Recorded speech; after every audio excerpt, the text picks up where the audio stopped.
Hello.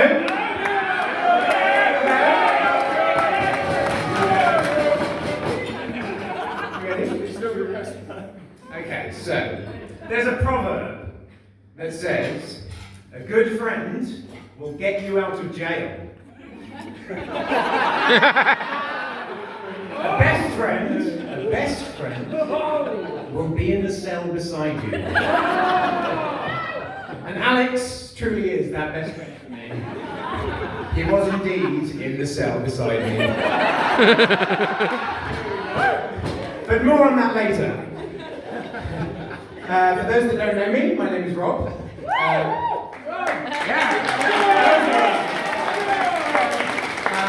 Me and Alex have known each other since we were 8. That's over 3 decades ago, which is quite crazy cool. The defining years of our friendship, I would say, were our teens. I was quite shy and geeky. Alex was the cool kid on the block. always hanging out. Always hanging out at Midhurst bus stand. Which, now I come to say, it doesn't actually sound that cool. Trust me, that is where it all happened. It was the 90s. Alex had the look. Long blonde curtains, centre parted, undercuts, puffer jacket. Social circles seemed to centre around him. Alex would always wear headphones on the bus or at school. Even if he was talking to you, he'd have at least one earbud in. Inevitably, the conversation would get onto the subject of what he was listening to, and then he would offer you the other earbud, and you'd be sat beside him, listening to something probably very upbeat. Maybe Urban Hype, maybe The Prodigy, maybe a Dreamscape tape pack. I have to admit, at the time, I probably found some of it a bit extreme, but actually, at the time, it's come to be some of my favourite music, I know. You see, Alex, music is in Alex's blood. I mean, makes sense, right? Son of an international opera singer and a world-renowned organist. Alex has actually been able to compose beautiful and quite sophisticated music since his early teens. He's exceptional at piano. Recently, he's picked up guitar and just excelled at that as well, in my opinion. He's written literally thousands of tunes. I don't know if you all know this, in various different styles, some of which are some of my favourite tunes of the time. I write music myself. I consider music to be part of my identity, but that would not be the case. Had it not been for Alex, who's taught me most of what I know, and we've been doing music together for decades. And it's not just music.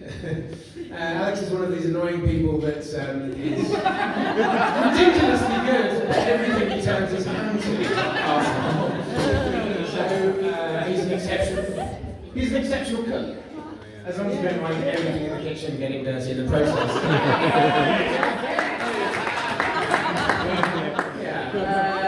He's great at sports such as hockey and rowing.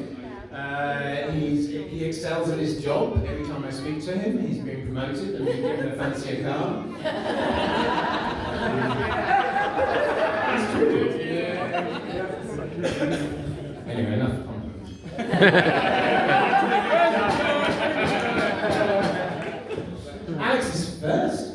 Alex's first car was known as the Rave Bus. On account of always going to music events and taking as many people as possible there. Most of it petrol money. 10 in the back. 10 in the back, yes. So the Rave Bus really shows Alex's dedication to music. Not just because it would have music blaring out of it, obviously, but also nothing would stop the Rave Bus getting to the rave. So say the brakes fell apart. That's a killer, right? No. You just, Alex, weave the brakes back together with garden wire. Perfectly safe. We will still go to the rave. Bold tires, quite illegal, but no police would never spot us. We can still go to the rave. There was one time the wheel was so worn there was bits of metal sticking out of the wheel. Now, who here knows there's metal in wheels? We do. Yeah, go on, there's like bits of material in metal. So Alex goes, well, it's still holding pressure. We will still go to the rave. Now that was going to Worthing, some 30 miles. Unsurprisingly, the wheel burst on the way. More surprising is that didn't stop us. We carried on. We drove on the bit of rubber. Obviously that shredded by the wheels, and then clunk. The wheel was down. We carried on. Sparks coming out the sides, getting bigger and bigger. We're like, is this going to be like the petrol or anything like that? We carried on. The sparks got bigger and it just ground into a hole. So we got out. The wheel now wasn't circular. At the side, it kind of looked like a 50-pence piece. We didn't have a jack, but we had a Joss. Stand up. So this parcel of muscle just lifted up the car, and we just can. And we changed the wheel, and we did get to the rave!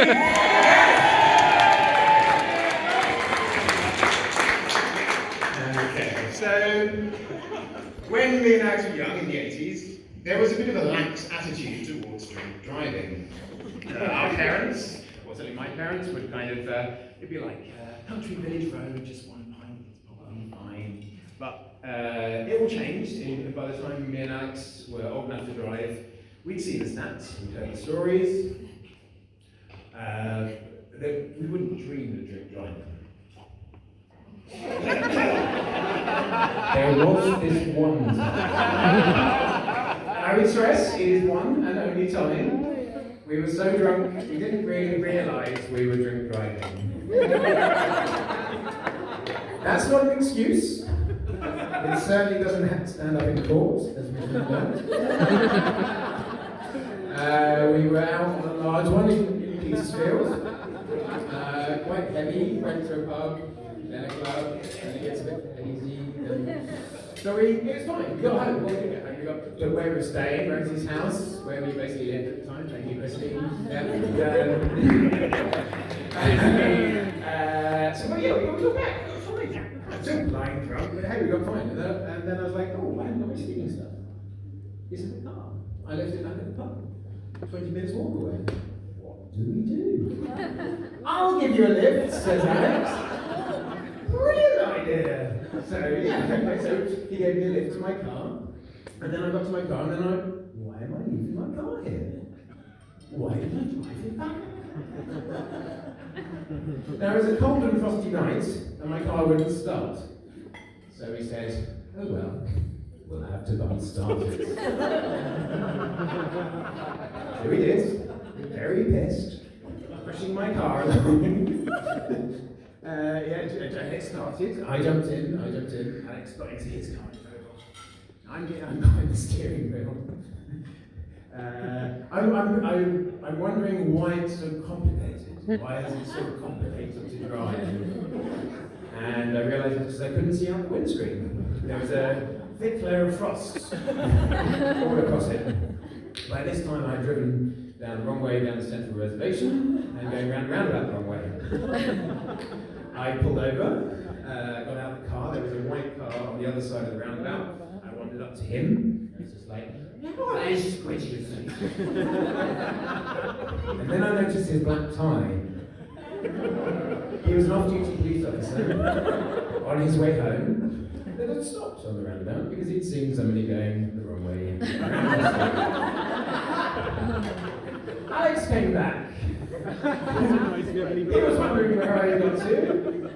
So, exactly, never leave the man behind. So Alex came back. He's like, what are you up to?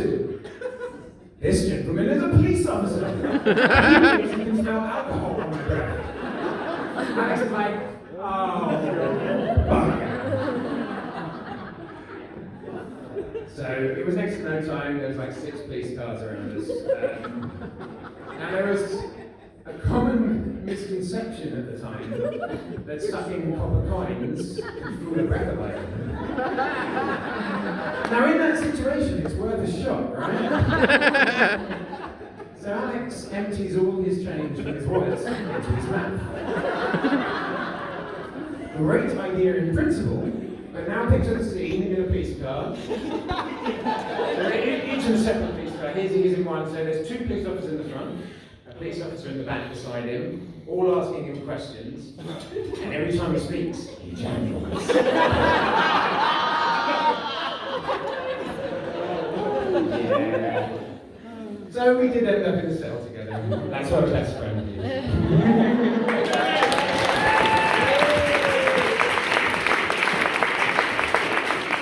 And then there's the Toad story. So Toad's path fell into a ditch and had to be towed away. Yeah? But you must be asking yourself, why so many car stories? Why so many car stories?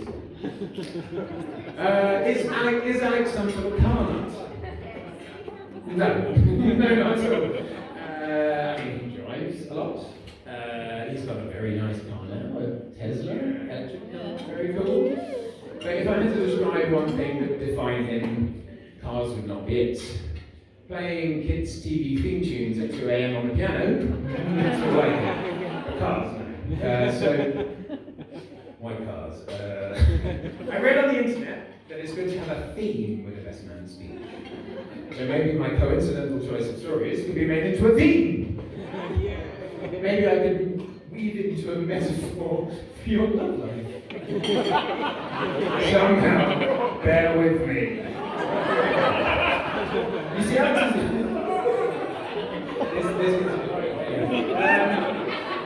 Alex's love life has not always been so great.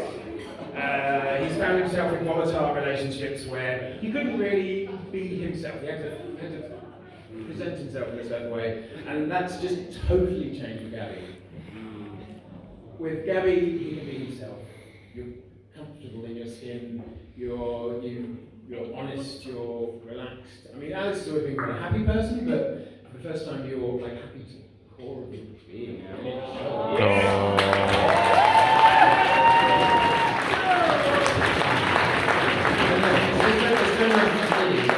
That's because of the relationship.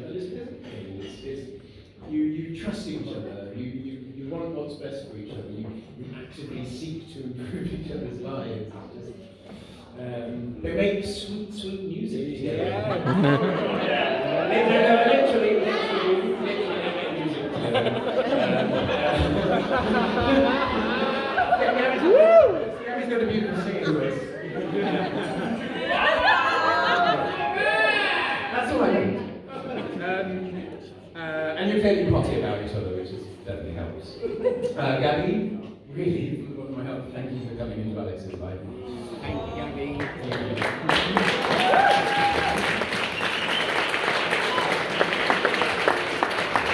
So, the metaphor. Okay. Alex's early relationships were like his early cars. Mostly broken. Sometimes so broken you wondered how they carried on at all. But now he's met Gabby. Now he's got his Tesla. Beautiful, intelligent, exciting, and most importantly, sustainable.